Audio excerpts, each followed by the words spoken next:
Hello and welcome to this week's episode of Staying Sane with Jay and Hussein. I'm Jay and Hussein will be here momentarily. He was just a little delayed getting home, so I will kick off until such time as he can join in. So let me jump to the first story of this week. So just after we signed off last week, Justin Welby, the Archbishop of Canterbury, announced his resignation as head of the Church of England.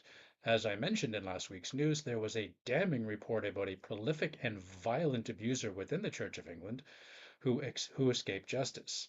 In response to the church's culpability in the matter, Welby has decided to resign, and there may be calls for further people to resign in the future. So we'll have to see how that plays out. So, and I see Hussein has made it. Hey, Yes. everybody. So Yes. just finished just Somewhere. finished my first. I just did the first news story while we waited for you. So okay. Okay. So welcome, Hussein. Okay, Yes, so I'm sorry. I just did the first one on Justin Welby resigning just as soon as we logged off last week. It was the breaking news on BBC that Welby had resigned. So I just did that story. So Mhm. the second story. So in Iran, a human rights activist has killed himself in protest at what he called the dictatorship of Iran's supreme Ayatollah. In a post on social media, Mr. Sanjari said he would take his own life if four political prisoners were not released by 7 p.m. local time last Wednesday. All four of those arrested for their support and involvement in the wave of unprecedented protests following the death of Masa Amini in 2022 by Iran's morality police. Mm. Moving to Israel, this week, Netanyahu's chief of staff, Braverman, is being investigated over allegations of altering documents related to the Hamas attack on October 7th to portray his boss in a more favorable light. Braverman is suspected of having altered the documented time when Netanyahu first received an update of the attack via telephone from his military secretary, changing the time from 6:40 to 6:29. The allegation is that Braverman did tried to give the impression that the prime minister had acted more urgently and more decisively. Several senior military officials have already resigned over this situation. Staying in Israel, the independent NGO Human Rights Watch, in a recent report, has accused Israel of the war crime of forced displacement in Gaza. About 90% of Gaza's population have fled their homes over the past year, with 79% of its territory under Israeli issued evacuation orders, according to the United Nations.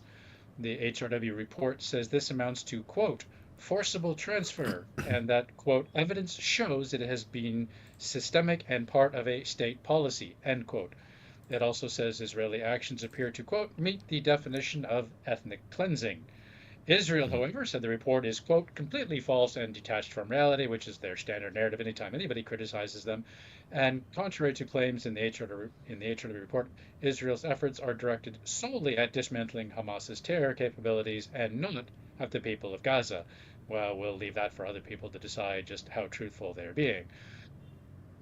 In the UK, it was revealed that a grassroots campaign purportedly led by healthcare workers and disabled people was actually that opposed assisted dying was actually financed by conservative Christian groups. Analysis of the financial records shows that the organization known as Our Duty of Care has close ties to religious lobby groups, including at their office address and the spokesperson of the Christian Medical Fellowship, an evangelical organization with an anti abortion stance, and receives funding from the religious lobby group CARE, which is known for its opposition to abortion, sex education, gay marriage, and LGBT rights. Moving to the U.S., the federal appeals court in New Orleans has temporarily limited the scope of a ruling that Louisiana's law requiring public schools to post the Ten Commandments in all classrooms by next year is unconstitutional, as anybody who knows anything about American separation of church and state could have told the people in Louisiana. In my final story, in New Zealand, Prime Minister Luxon formally apologizes to survivors of abuse in state and church care, in foster and church care, as well as in state run institutions, including hospitals and residential schools. Vulnerable people, quote, should have been safe and treated with respect, dignity, and compassion, but instead you were subjected to horrific abuse and neglect, and in some cases, torture. So Yeah. at least the prime minister there is owning up to that. So that takes care of my news for this week. Up over to you, Hussein. Yeah. Did you mention anything about the? I just missed one or two news in the beginning, so that's why I'm asking. That is about Just the mental health clinics for those people defying hijab in Iran. no, I did not mention that. Yeah, so that's something that is coming up from Iran. That's they are planning to take these people who are not willing to wear or defying this hijab rule in Iran to the mental health clinics. So they consider that to be a mental health issue. But I Uh, didn't. I thought they backed off. Like I remember a news story in the last 6 months that the government said they were going to back off in enforcing the no, no, hijab. this came last week, last day. Okay. So they are still on it, and it's almost implemented. And so this is giving a clear message to all those people, especially the often quoted Islamic feminists over there. That is, when you say that hijab is a choice and hijab is something that empowers a woman, and when someone criticizes hijab for these reasons, like hijab as a symbol of oppression or some other purposes like that, then the very first argument coming in support of hijab is that it it empowers a woman and it's her choice, and it's up to her whether to wear it or not. And if she's not wearing it, that doesn't mean that she's not bad or she's any kind of difference in the quality. But now, when we look at the new rule that is coming up or the new action that is being taken in Iran, that is clearly giving a message. That is, if you are wearing a hijab, that means you are mentally sound, and if you are not wearing that, means you are mentally some kind of deficiency. Is there a kind of a mental disease? That's how they classify it, and they are trying to correct it using psychological methods. So the world is getting clueless about what exactly this hijab is. So this is one important news that came up from Iran. So there is one another news which we can give as an update to what happened in Netherlands last week. That is some attacks that were targeted against the Jews who were coming there for watching a soccer match, and they were targeted. They were chased down. They were beaten up, and they were even attacked on all forms. So they were even roaming around in the city and looking for and calling out for the Jews. Are you a Jew? Show me your passport. Let me look that. And after verifying if he or she is a Jew, those people were beaten down. That's what we were seeing. And after that, what we saw last day is that almost 60 plus people got arrested. Most of them were Moroccans, and now they are being plans are there to deport them to their home countries from where they originated, and their all status of refugee status and their citizenship and everything is being repealed, and now they are going back home safely, safe to their home where they can enjoy anti-Semitism and all forms of Islamic rules and regulations strictly in whatever form they want. So this is being called out by the new president-elect, that is the Geert Wilders, that's in Netherlands, the extreme right-wing politician. So he's in the forefront for asking for all these, and now the people are the Muslims, innocent Muslims, along with them, they are bearing the price for this. So this is the real issue that we see here. That is, when these people who are Islamists, we call them as Islamists, and the problem creators who come forward and create all these commotion in the community in the name of religion, and they do all such atrocities. But when the wrath come upon them in the form of governmental punishments or some kind of security actions, it's not just upon them that is falling. It's a community punishment that is befalling them, and that is affecting even normal Muslims who are willing to live a peaceful coexistence, and they are normal in their attitudes and they are living away from religion. So it's very hard to differentiate between who is the real problematic Muslim and who are the innocent ones. So this problem is getting even deeper. So that's what we are seeing here.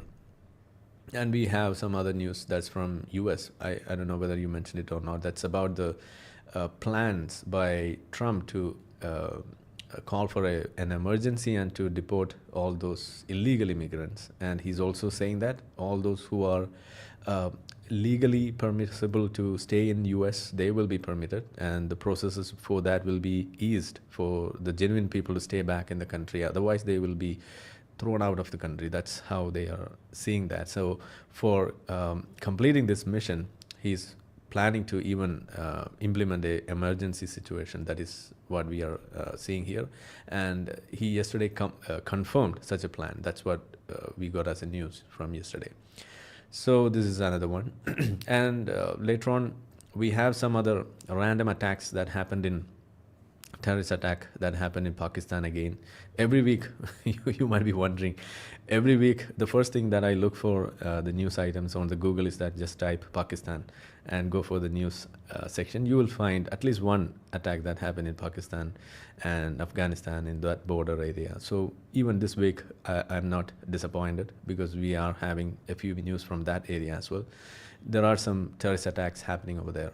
So more than 10, 20 people are killed, and we have same kind of news, very bad news that is coming from the Sahel region, that is the Nigeria, Boko Haram region, where again these attacks are happening over and over. People are getting killed, they are displaced, and the warlike situation is still going on. There's no signs of any kind of abatement of these the sufferings going on over that people. There's no signs of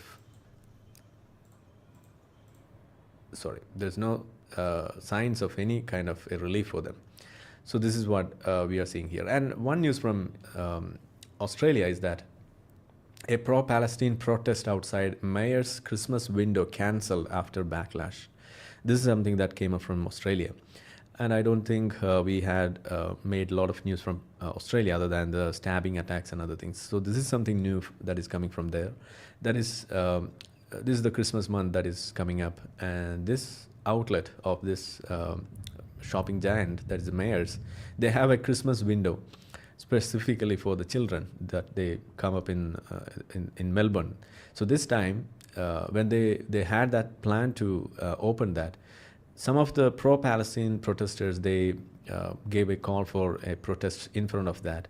So fearing some sort of attacks or some problems, you might be seeing some attacks, anti-Semitism and other things which is happening in other European countries. So fearing that, what they did was they just cancelled the Christmas window. So when they cancelled it, it became an issue, created a wave of criticism. Why this is happening, why you have to succumb to such calls, why you want to obey to such people who are taking this pro-Palestine stance too much serious and creating trouble in the society, and as if that there is no other wars going on in the world. It's not just the Palestine Hamas issue that, or Palestine Israel issue that is going on. We have the Ukraine Russia issue, we have the Yemeni Saudi issue, we have the Taliban issue, we have the Sahel region issue in multiple countries, Nigeria, Mali, Chad, and many other, Niger, and many other countries. So nobody's talking about them. We have issues in Bangladesh, we have issues in Pakistan. So why there's no such a noise coming from, or noise being made for such wars over there?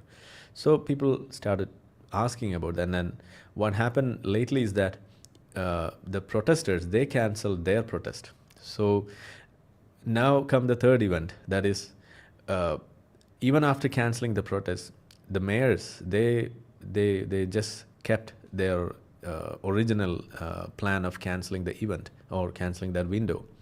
So now the people are asking, if they had already canceled the protest, why don't you open it? So now that's the new question, and they are saying that this is something that is they are fearing. Like maybe even if we start, and if on one fine moment they just out of blue they come up and hold some protest in front of that, the kids will be in danger, because this event or this presentation is for mostly for the kids, so they will be more in number, and they don't want to cause any trouble for them. So that's what they mentioned it here. So this is something that we can take from Australia as a news. Yeah, I think this will wind up for the news from my side. Yeah. Okay, great. So that was a quick win this week. So, but you Okay. touched on a number of countries. So great. Okay. Well, Yep. that's it for this week's news. We will see everybody next week. So take care, Yeah. everybody. Have a great week and stay You too. safe. Hey, bye bye, Thank you. everybody.